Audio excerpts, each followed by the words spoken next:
கர்த்தர் உன்னை திரும்பவும் தேடி வருகிறார் என்ற தலைப்பில் நாம் அதிகமாக தியானித்து வருகிறோம். இன்று கர்த்தருடைய வார்த்தையை தியானிப்போம். அவருடைய இளைப்பாறுதலில் பிரவேசிப்பதற்கு ஏதுவான வாக்குத்தத்தம் நமக்கு உண்டாயிருக்க, உங்களில் ஒருவனும் அதை அடையாமல் பின்வாங்கி போனவனாக காணப்படாதபடிக்கு பயந்திருக்க கடவோம். ஹல்லேலூயா. இந்த இளைப்பாறுதல் தேவன் நமக்கு என்னெல்லாம் சொல்றார் பாருங்க.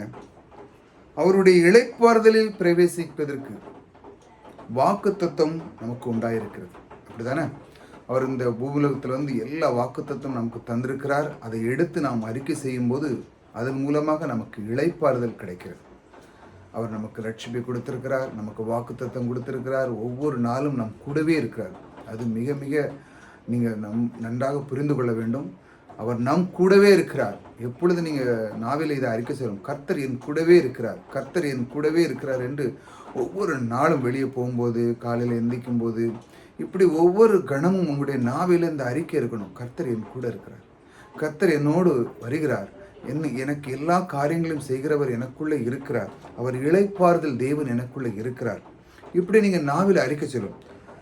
இப்படி ஒருவனுடைய மனதில் ஒருவனும் அதை அடையாமல் இந்த மாதிரி ஒரு இளைப்பாறுதலோ ரட்சிப்பையோ அவன் வாக்குத்தத்தம் எடுத்து அவன் இந்த மாதிரி ஒரு காரியத்தில் பின்வாங்கி போனவனானான், அதாவது இந்த மாதிரி செய்யாமல் இருந்தால், அப்படி ஒருத்தன் இருக்கிறான் அப்படின்னா, நம்ம அந்த தெரியாதவர்கள் புறஜாதி மக்கள் அவர்களுக்கு அதை நீங்கள் பயந்திருக்க கடவும். அதாவது நீங்கள் எப்படின்னா, எல்லாருமே ரட்சிக்கப்பட வேண்டும்.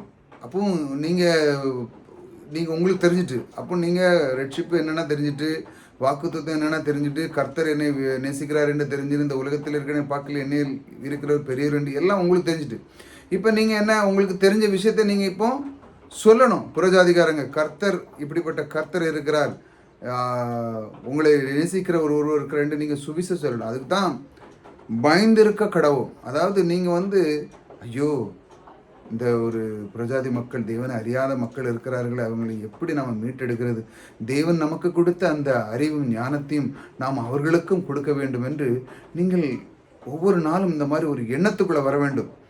அப்படி போனவனானால், அதாவது ஒருவன் அதை அடையாமல் பின்வாங்கி போனவனாக, எதை வாக்குத்தத்தமும் அவனுடைய இளைப்பாறுதலும் அவன் பின்வாங்கி போனானால், அப்படியே ஒருவனை நீங்கள் பார்த்தீங்கன்னா என்ன செய்யணும்?